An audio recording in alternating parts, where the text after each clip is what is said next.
This little lens is a Sirui Saturn Anamorphic. It's part of their Saturn series. This is a full frame T2.9 1.6 times squeeze anamorphic lens, and it's so small.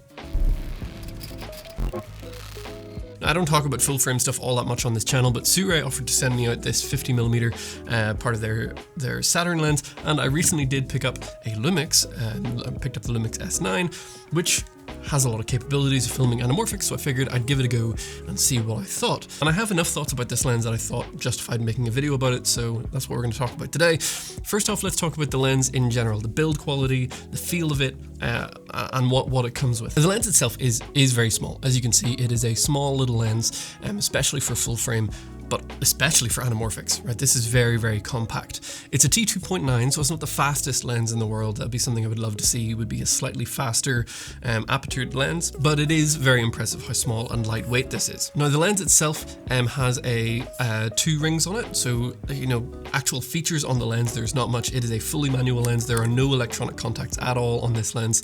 Obviously, that just helps cut down the cost, which the cost, by the way, is about $1,000 for each lens of this set. There are three: a 35mm, a 50mm, and a 75mm. Now, as for the negatives, I want to get a couple of them out of the way real quick before we get into more footage and stuff from this lens. Just basic things about the build. Obviously, it's a T2.9, not the fastest aperture in the world, but also not the slowest.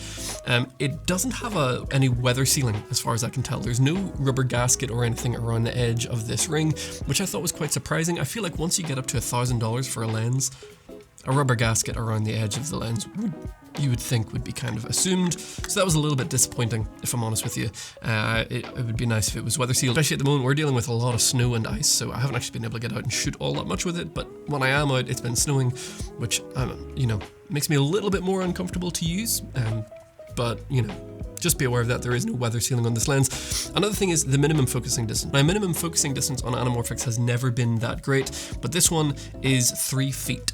So this is the 50mm. This is the only one that I have. I don't know about the other two, but something to check into if you're wanting to get the whole set is check the minimum focusing distance. This one is 3 feet or 0.9 meters if you're sensible and use the metric system. It certainly is not any macro sort of lens. I would definitely recommend, if you want to get anything macro or up close with this lens, pick up some diopters on Amazon. So that would be a recommendation. This is not going to be focusing up close on anything. And that was, I think, the biggest downside that I found with this lens was every time I used it, I wished it would just focus a little bit closer. Thirdly is the desqueeze is 1.6 times. They say that that's ideal for desqueezing from open gate to give you a more typical anamorphic desqueeze.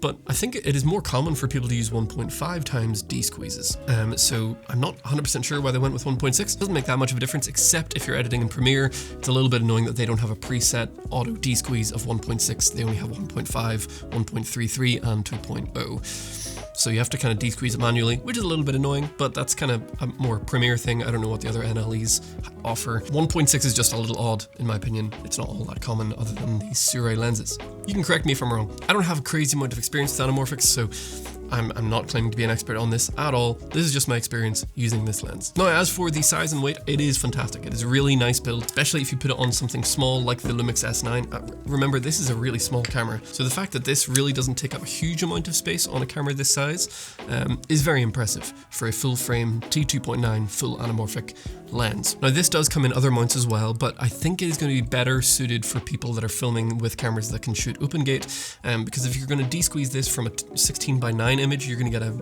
super wide aspect ratio, and you're going to be chopping off a lot of that footage that you're getting on the edges, which to me kind of defeats the purpose. At which point, if you can only film in 16:9, I would recommend just going with a 1.33 times squeeze, because then you're benefiting from the full readout of the sensor. But I'll leave that up to you. The nice thing about this is on the L mount system is you can film in open gate, so I'm able to make use of that entire 1.6 times desqueeze, which is great. Now I'm going to throw out a few clips here and there that I got with this lens and this camera. And I think it looks really good. Now, they sent me the lens that came with neutral flares. I kind of wish I went with the blue flares option, but we got neutral flares, which basically means whatever color light source hits the lens is the kind of color of the streak that you're going to be getting. I think blue is better personally, but at least they give you the option. So if you are buying this, you can check on Amazon, you can choose which one that you would like. As far as anamorphic character goes, okay, so what a lot of people look for when they're buying anamorphic is a certain kind of style and a certain kind of look. This isn't drastic. I've found that the amount of character of this lens is pretty tame. It's decently sharp, it's nothing crazy, but it's decently sharp and pretty well detailed, and does a good job rendering a nice image. But if you're looking for something that is going to provide a huge amount of sort of, you know, distortion and like weird funky bokeh and a whole bunch of like different kinds of quirks that come along with the lens, this isn't the lens for you. This is pretty clean, right? As far as anamorphics go, it's pretty tame, which might be what you want, right? Depending on what you're filming. If you're wanting to film an anamorphic, I kind of assume that if you're filming an anamorphic, you're going to be wanting a lot of that character. But if you're not, then this would be a really good option. And for me personally, I would love to have more character. I'd love to have a little bit more dirt in my image.